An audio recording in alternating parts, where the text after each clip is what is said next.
Good morning. How are you this morning?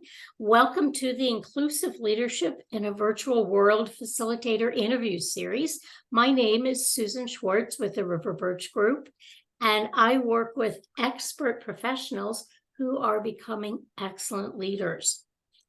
Today, we have framed 3 questions that we ask each of our weekly facilitators to capture their unique perspective and approach toward inclusive leadership. Today, I have the pleasure and honor of speaking with Robert Manolson, who is someone who is a mental health optimist, which is a fabulous term. And what I'd like to ask for the first question is, what is unique about you and mental health optimism that it makes you such a fabulous inclusive leader? I wish we hit the recording button about 30 minutes ago because the energy between us and the joy and the happy would have been perfect as a show and tell for this particular question, because you and I know how to play.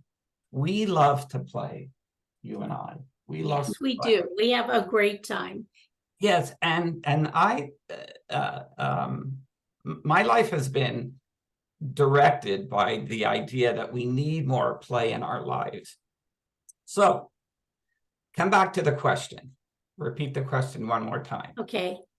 What is unique about you and your belief in play and mental health optimism that makes you such a unique, inclusive leader? What is it about your practice that brings people together? And so I have a few set of notes. We only have about 3 minutes for this question. It's all good. It's all good. And if I just want to read something to you, and then you can chime in. Okay. Okay. Play is so vital to our better mental health, positive mental health. Play brings out our inner child and allows us to lean into vulnerability in a safe space. This opens the space to be true to ourselves. Play creates a space of no judgment and complete acceptance. In fact, play is the universal language of acceptance, inclusion, non-judgment, and just plain fun. What could be better than that? And that's why I referenced the past 30 minutes. We should have clicked the... That's our private playtime. Yes, but we engaged in play, and play is the ultimate, it levels the playing field. It's the ultimate equalizer, right? It's the ultimate form of inclusion. It's the ultimate strategy for inclusion. And so when we were playing over that, during those 30 minutes before you hit the record button, how did you feel about being engaged, included, being accepted into the joy and laughter? That's a question for you. Question for me. That was a question. Well, I was playing in the moment. I did not have an ulterior motive. And that's the beauty of play. There's no sense of the past, or the future, right? And the idea of being in the moment freed you up to feel included in the experience that you were participating in with me. Correct. Oh, you sound so academic. You sound so academic. Correct. Okay, let me put that down. Correct. I'll check off the box. And we're playing now. We're playing now. So the uniqueness of me is we all need to play. We all need more play in our life because play is the ultimate equalizer. It levels the playing field. It's the ultimate piece. It's the ultimate strategy for inclusion, and it puts us in the moment. No past, no future, and honors and celebrates joy and happiness, and that experience in itself is a wonderful pathway to inclusion. That's really special, and I almost feel like you've answered my next two questions all in that wonderful, moment, which is great. I guess the second question is, what are you striving for as you're pushing to encourage and engage people in play? Is there a goal once you get beyond play? Is there a reason why we're playing? Okay, so I'm going to answer that question. I have another piece to read to you, but also a piece to share, and talk about with you. So play is self-care. Play is self-care. Self-care can easily be enhanced through more play in our lives. When we invite play into all areas of our lives and make time for play, our relationships with others are richer.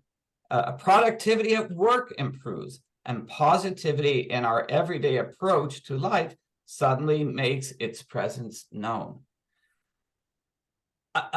Beyond all that I have shared to this point in the recording, what am I striving for? More happy, more happy. I thought of this question coming to this recording with you, and I thought, what am I going to say? Am I going to pull out a list of items I'm striving for? Some of my do's and some of my don'ts. There might be things I'm striving to not do. That is absolutely correct. And yes. When you talk about happiness, I just read a paper by the U.S. Surgeon General where his office wrote a paper about the 5 items to assure healthy, well-being workplaces. And one of, being safe, having a purpose. And what I really picked up on was mattering. Oh my law, oh my. And that when you play, you matter. No way. Mattering. That's an odd. So when you were talking about being happy and healthy and having a purpose, and I was just thinking that's right. When we're playing, people recognize you. Oh my Lord, I'm going to ask you to write and add a paragraph to my article on play, and we're going to call it Play Recognizes You. So come back to that idea of happy, right? In that article that you were reading, which, by the way, send me a link to that article. Absolutely, I will. That's unbelievable that somebody actually wrote that, right? I'm shocked. A federal agency wrote it. A medical, our top medical. Somebody in the top medical is really important. And so if I were to ask you, what does the world need? Thank you, Robert. I appreciate that. Yes, I do matter, and so do you. A lot of mattering is going on right now. Because fabulous word. The goal, the intention, the end result, the destination, it's happy. It's all happy, right? So if I were to ask you, what does the world need more of and why? What's your response? Well, we're definitely going to stay on the same theme, which is the world needs more play. The world needs more play. So here we go. Play is being human. Play is being human. Play teaches us to focus on what is strong about our loved ones instead of what is wrong or challenging. Ultimately, This shifts our perspective. Play builds trust among people and leads people to learn more about themselves. It's a great icebreaker. It's the ultimate, there's no hierarchy. There's no hierarchy in play. Think about it. Play breaks down those barriers to hard conversations and shines light on courage and inner strength. It allows us to set realistic and purposeful boundaries. This results in more positive relationships with our loved ones and ourselves. So just sharing some refreshing perspectives on play, because it is my belief that if we insert more play and commit to more play, and what play is to you and what play is to me, it's all good. It's all good. But if the result of play is more joy, more happy, more laughter, engaging relationships, it's the ultimate equalizer. It breeds inclusion, right? Play hard, play fair, nobody hurt, nobody left out, all that stuff. So I think a lot of I'm confident that if we threw today's leaders whose countries are in combat with one another, and we threw them into a room with a ball and a skipping rope, or even a dodgeball, or something. Well, I guess you can, yeah, a dodgeball could be interesting. And for those people who aren't familiar with dodgeball, that's where everybody's in a circle and you throw balls at somebody. Right. They hit them, and then whoever gets them, then you have to change places. But and you know what? That's amazing what you just said. And first, let's focus on the fact that you said the circle. And so the circle is community, right? Okay. And the fact that if you get hit, you're not out, you just switch places. So there's no winners, no losers. You're always in the game. Versus when I played dodgeball as a child, as a kid in our elementary school, you played it in a gym. They split the gym in half, right? One team on one side, one team on the other. And if you threw the ball and hit somebody on the other team, they were out and had to go all the way to the other side and now play on behind a line on their opposing team. And yes, they were still included in the game, but now they were out, considered out. So I attended a much more liberal elementary school than you did. Wow, maybe here in Canada we do things differently. So the way you described dodgeball in that way, it was all about the circle meant community, and it meant everybody's in, and nobody is out.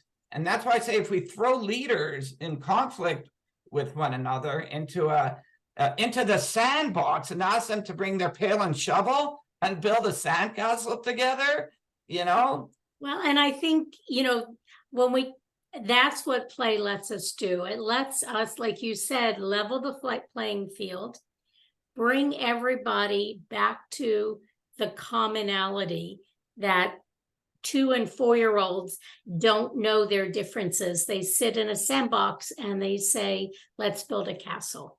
Okay, so one more piece here. Play is a game changer. When we give permission for play in the workplace, it breaks down the hierarchy. Everyone participates and engages one another on the same playing field as equals. Through play, we move from being uncomfortable with vulnerability into the comfort of vulnerability. Strangers become playmates, and laughter echoes long after the session ends. When play allows people to lean into vulnerability, remember this: there is no growth in the comfort zone, and there is no comfort in the growth zone. I'm not sure what that last piece means. Why don't we? It sounds, well, it's important. And so if one of our listeners would like to learn more about how to bring play into the workplace, how to increase productivity and engagement, make a healthier, smarter, more involved, more creative, innovative, all of those adjectives. Inclusive. Where people are striving for more play, and ultimately, as we said with our last question, with the bigger goal of creating more happy in their work community. How can they get in touch with you if they want to know all of that? Okay, so it's not that complicated. It's powerfulplay.ca, and I love to play. More importantly, I love to engage adults in play because we all need more play in our lives. And and there's been so much written about it. I'm so honored that so much has been written about it, because I can lean on it as being scientific. There's scientific proof, right? Somebody's done a study. There's been research on this versus being something that people interpret as fluff, right? I mean, leaders in the workplace will often say to me, no time for play because there's work to be done, and to play with my staff takes away from the need to get work done, the priority to get work done. I say, why can't we have a melding of both in our work schedule, play and work? Because that's how we lived as kids. We did a little bit of work, we did a little bit of play, we did a little bit of work, a little bit of play. As adults, we've now pushed play aside and say work, work, work, work, work, work. And what's the word? The reward for work is play. Whereas kids, we brought it all together into to really integrate work and play as far as separating them. And that's inclusion. See, yes, it is. And Robert, I am so happy that we got to share this time, that you were facilitated a fabulous session for our inclusive leadership in a virtual world community. And I have had such a great time in this conversation this morning, both pre and post. and remember the mattering. Remember the mattering. Yes. I love what you put forward, right? The mattering, All right. Well, we will chat soon. Thank you. Thank you very much. You bet. Bye.